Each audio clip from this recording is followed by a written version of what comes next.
With construction booming, building inspectors are in demand. Michael Feinberg, who's a partner at Ansbacher Law, says contractors are allowed to hire their own building inspectors to make sure their construction is up to code, rather than using a city or county inspector. One of the main reasons why contractors do utilize private inspectors is to keep projects moving and keep costs down.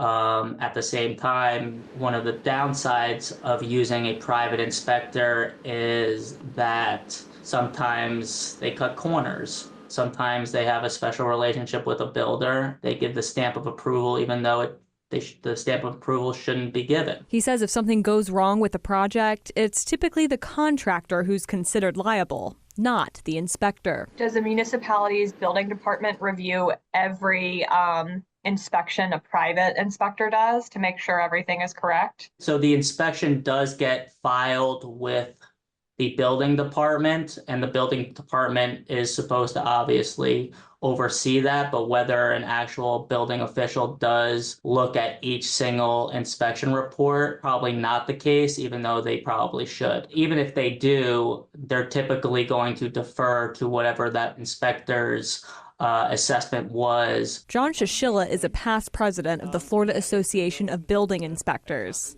Though the group's members primarily handle home inspections, some members are building inspectors who would do this type of private provider inspection. We see it all the time where they have their inspector sign stuff off and you go, I don't know, that was right. And if we turn them in, usually the building official or the jurisdiction will step in and straighten it out. But it does happen where things go unnoticed because, the building inspector was either rushed or willing to look past certain things. He says private inspectors are required to have licenses, and their work is only as good as they are.